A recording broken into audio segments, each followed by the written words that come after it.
Bonsoir et bienvenue dans notre édition du soir. Comme toujours, priorité à l'actualité internationale et européenne. C'est parti pour 16 minutes d'infos. À la une ce soir, le Yémen, un pays ravagé par la guerre. Malgré les appels à cesser le massacre, les forces pro-gouvernementales appuyées par l'Arabie Saoudite poursuivent leur offensive dans la ville stratégique d'Hodeïda. Une nouvelle conférence pour sortir la Libye du chaos, mais le vœu semble pieux. Dans ce pays morcelé, pas l'ombre d'une issue à la crise politique. Nous vous parlerons aussi de ce vaccin en cours de test contre le virus Ebola qui endeuille régulièrement l'Afrique de l'Ouest.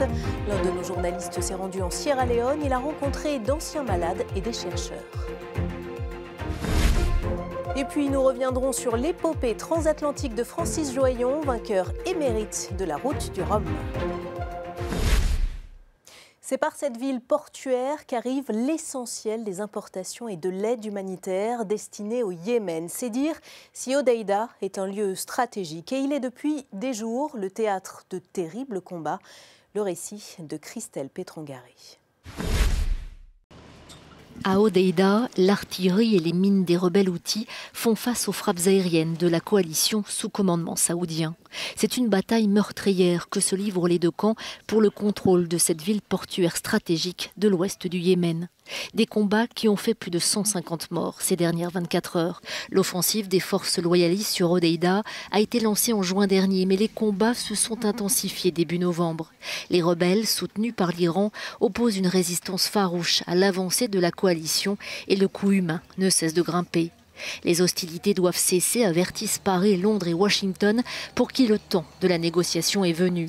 Antonio Guterres, le secrétaire général des Nations Unies, l'a répété ce lundi à Paris. Finalement, c'est le moment d'arrêter ce conflit. C'est une guerre, je l'ai appelé une fois une guerre stupide, vous avez parlé d'une guerre cynique, c'est une guerre où personne ne gagne et c'est une guerre qui crée des désastres humanitaires absolument inacceptables. J'espère que les acteurs directs du conflit puissent le comprendre et j'espère que ça se passe le plus rapidement possible.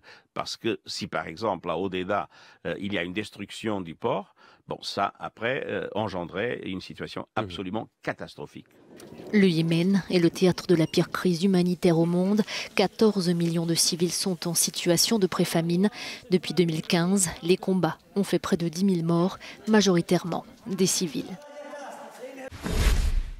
C'est un pays que se disputent deux pouvoirs, sans compter les portions de territoire aux mains des groupes djihadistes et des milices en tout genre. Comment sortir la Libye du chaos? C'est l'objet d'une conférence à Palerme, mais elle suscite peu d'espoir. Voyez ce sujet. C'est une énième tentative pour mettre fin au conflit en Libye.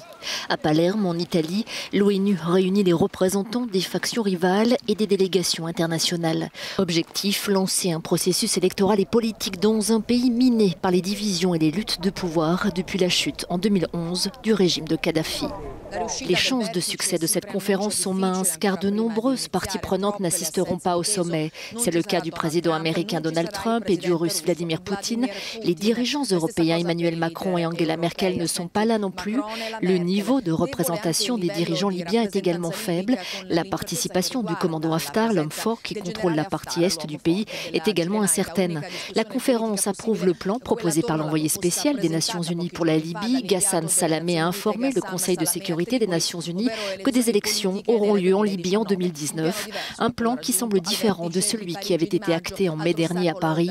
Autre obstacle à surmonter, la tension entre l'Italie et la France sur la manière de gérer la crise libyenne. Connu depuis une quarantaine d'années, le virus Ebola a endeuillé à de multiples reprises l'Afrique de l'Ouest, dernièrement la République démocratique du Congo. Aujourd'hui, un vaccin est à l'essai en Sierra Leone. Notre reporter, Julian Lopez, s'est rendu sur place. Alors qu'Ebola frappe durement l'Afrique, des essais cliniques sont en cours en Sierra Leone pour trouver un nouveau vaccin. Emma a été diagnostiquée comme porteuse du virus pendant ses études. Aujourd'hui, elle a gagné son combat contre la maladie mais l'évoquer reste difficile. Ebola est une réalité. Si quelqu'un dit qu'Ebola a été fait par l'homme, je réponds non. Ebola est réel. C'est un virus réel. Je connais les effets d'Ebola dans ce pays. Je sais combien de personnes Ebola a détruites sous mes yeux. Ici, au cœur de la pire crise d'Ebola, des survivants comme Emma, des volontaires, des scientifiques et le personnel médical unissent leurs forces pour développer un vaccin. Plus de 1000 volontaires sains, dont des adultes et des enfants âgés entre 1 et 17 ans, font partie de cet essai clinique. Nombre de médecins qui travaillent sur ces essais étaient eux-mêmes sur le terrain pendant l'épidémie. C'est une expérience horrible de voir un collègue traité comme une victime d'Ebola. Et quelques jours plus tard, il ou elle est mort et vous êtes là, la personne chargée de le désinfecter et de mettre son corps dans le sac mortuaire. Des échantillons sanguins provenant de volontaires sont analysés dans les laboratoires. Ici, la région n'est pas en lien avec le réseau national, donc les chercheurs doivent utiliser des générateurs pour alimenter leur équipement high-tech. Allons voir ce qui se passe dans le congélateur à moins 90 degrés. On regarde la sécurité si le vaccin est sûr pour être administré. Ensuite, on regarde son efficacité, si le vaccin est efficace, s'il peut être actif et éviter la maladie. Le vaccin testé en Sierra Leone est développé par des chercheurs ici aux Pays-Bas. Ce vaccin nécessite de combiner 2 injections différentes et les résultats sont encourageants. Des données très prometteuses résultent de nos essais cliniques. Le vaccin induit des réponses immunitaires fortes et durables. Et nous sommes très heureux de voir ça. Avec toutes ces données en main, on s'achemine maintenant vers une autorisation de licence. C'est l'un de nos buts immédiats. Un essai clinique de plus grande ampleur est à l'étude. Il donnerait un nouvel espoir à ceux qui vivent dans des zones où les risques de contamination sont élevés.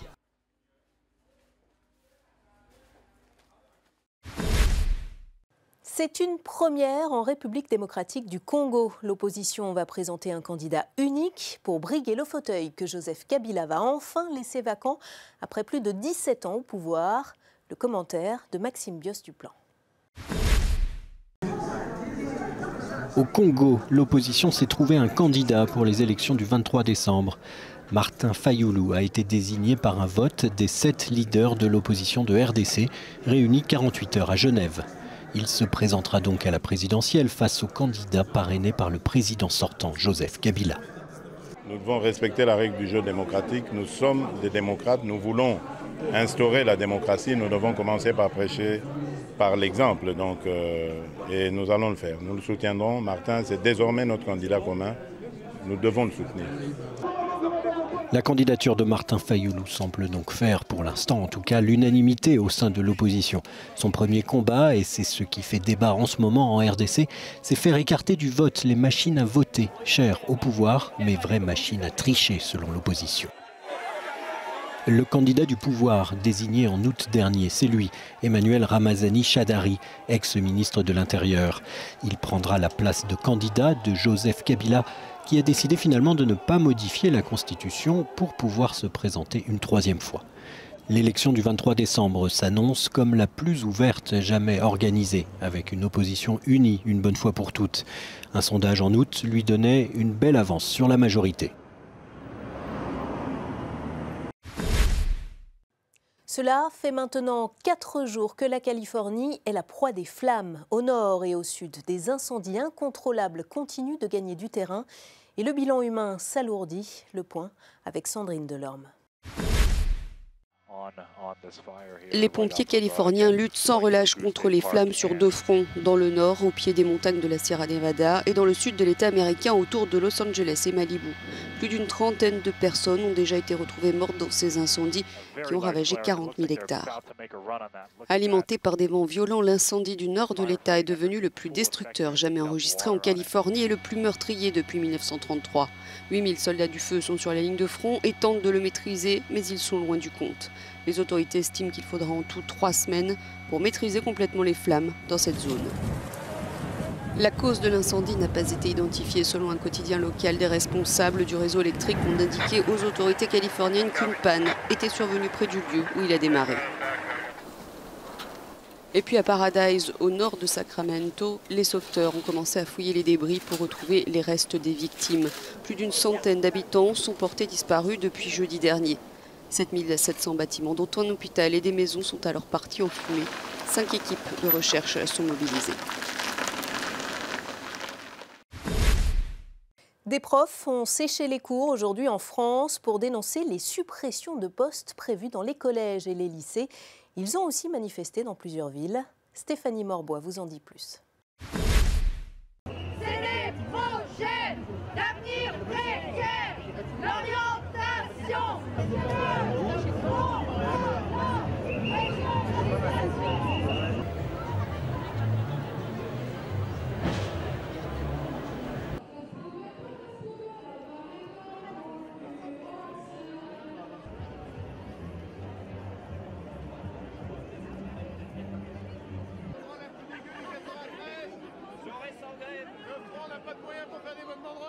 Là où ça m'impacte, c'est que ça va me supprimer la moitié de mes heures de cours en français, en histoire-géographie.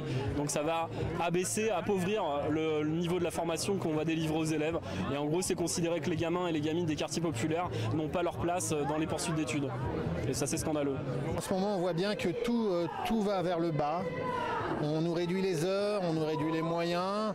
On nous explique des choses qui nous paraissent absolument insensées par rapport à la réalité du terrain.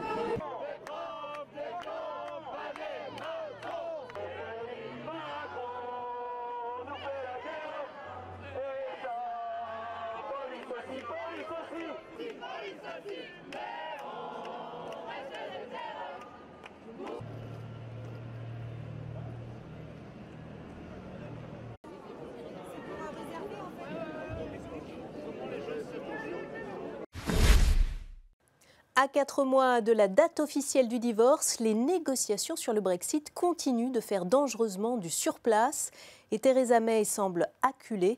Les explications de Romain Gauguelin.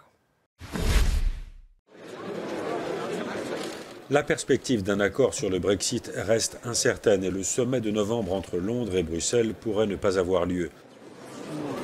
Michel Barnier confirme ce lundi qu'un accord n'a pas encore été trouvé. Le négociateur européen attend de nouvelles propositions de Londres où la Première ministre Theresa May est l'objet d'intenses critiques. Vincent Macavinet est le correspondant d'Euronews dans la capitale britannique. C'est vraiment crucial et le timing est compliqué. Si le sommet avec les 27 autres pays européens n'a pas lieu ce mois-ci mais en décembre, Theresa May aura très peu de temps pour obtenir une validation de la Chambre des communes à temps, c'est-à-dire avant la date limite du 29 mars qui est celle du Brexit, telle que prévue par l'article 50.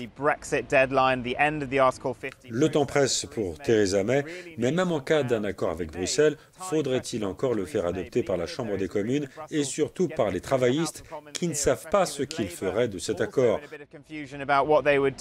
Et il semble donc de plus en plus probable qu'on se dirige vers une élection générale ou un autre référendum.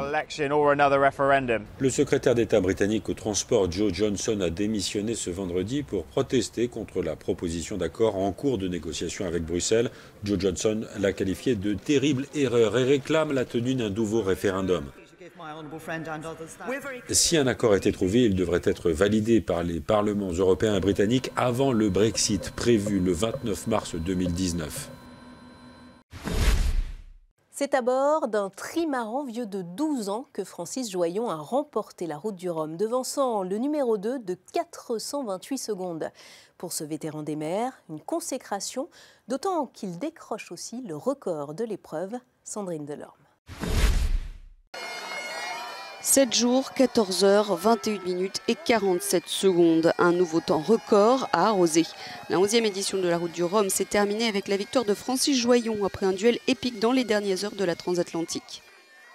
Pour la première fois en cette participation, le skipper de 62 ans l'a emporté, damant le pion au jeune François Gabard qui a passé la ligne d'arrivée seulement 7 minutes après lui. Quand on a une victoire après avoir passé de nombreuses éditions, on la savoure d'autant plus. C'est vrai qu'on a eu un départ de vrais mauvais temps et après le fait de tactiquer avec François, c'était passionnant aussi. Non, c'était vraiment une course extraordinaire, oui. Jamais une victoire ne s'était jouée dans un finish aussi serré depuis 40 ans et les 98 secondes d'écart de la première édition de la Route du Rhum. Parti de Saint-Malo, Francis Joyon est arrivé à Pointe-à-Pitre à 4h22 heure de Paris, 23h21 heure locale, après avoir contourné la Guadeloupe, non sans difficulté, son trimaran ayant été ralenti par un filet de pêche. Le précédent record de la Route du Rhum avait été établi par Loïc Perron en 2014. Joyon l'a dépassé de 46 minutes. C'est la fin de cette édition d'Euronews Soir. Merci à vous qui nous avez accompagnés. Pour retrouver toute l'actualité, rendez-vous sur notre site internet.